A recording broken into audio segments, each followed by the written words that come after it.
కాంగ్రెస్ పార్టీలో కూడా మాల సామాజిక వర్గానికి సంబంధించినటువంటి ఎమ్మెల్యేలు ఉన్నారు, మంత్రులు కూడా కొంతమంది ఉన్నారు. వాళ్ళ యొక్క సపోర్ట్ ఎలా ఉంది మాల మహానాడుకు కానివ్వండి, మీ యొక్క పోరాటకు కానివ్వండి? ఇప్పుడు ఒక అంశం చెప్పాల్సిన స్పష్టంగా మా ఎమ్మెల్యేలో స్పష్టంగా వాళ్ళు క్లారిటీగా మాకు చెప్పడం జరిగింది. మేమేమున్నా ముఖ్యమంత్రి గారితో మాట్లాడతాం, ఏమున్నా కూడా ఒక అంశాన్ని తీసుకున్నప్పుడు పార్టీ కావచ్చు వాళ్ళు సిద్ధాంతంగా తీసుకున్నప్పుడు దానికి ఒక హేతుబద్ధత ఉండాలి, దానికి ఒక శాస్త్రీయమైన విధానం ఉండాలి. ఏ శాస్త్రీయమైన విధానం లేకుండా వర్గీకరణ ఆర్డినెన్స్ తీసుకొస్తానది కరెక్ట్ కాదు. మేము ముఖ్యమంత్రి గారి దృష్టి తీసుకుపోతాం. ఏదేమైనప్పటికీ కూడా ఇక్కడ ఈ రాష్ట్రంలో ఈ వర్గీకరణ జరగాలన్నా, ఏ రాష్ట్రంలో జరగాలన్నా, ఎక్కడ జరగాలన్నా సుప్రీంకోర్టు మొన్న ఇచ్చిన తీర్పులో ఉంది, స్పష్టంగా ఉంది. శాస్త్రీయమైనటువంటి ఆధారాలతోటి విధానాలతోటి మీరు ముందుకు పోవచ్చు రాష్ట్రాలని చెప్పినాయి.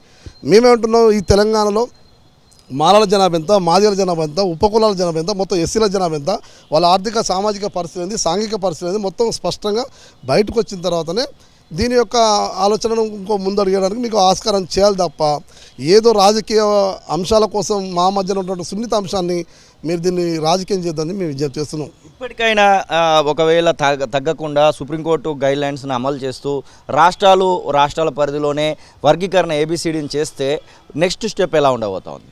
మేము అంటే ఇది చెప్పడం కాదు, ఆల్రెడీ గతంలో చేసి చూపించినాం. గతంలో చంద్రబాబు గారు కూడా ఇట్లా ఆర్డినెన్స్ తీసుకొచ్చి వర్గీకరణ చేసినప్పుడు ఆయనను కూలగొట్టడంలో ఏ ప్రాంతం వహించినో మాలలు ఈ రాష్ట్రంలో, అప్పుడు ఉమ్మడి రాష్ట్రంలో అది చరిత్రలో ఆధారాలతో సాగుంది.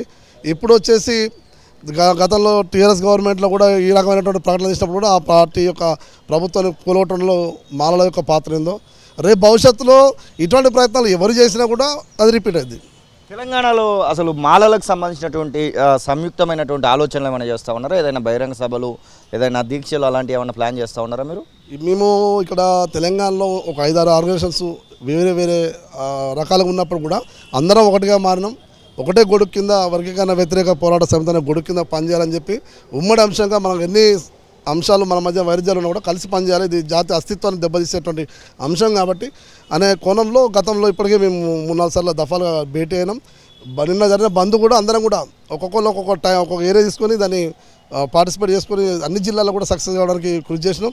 మేము భవిష్యత్తులో కూడా ఒక పాదయాత్రను కూడా మేము ప్లాన్ చేస్తున్నాం.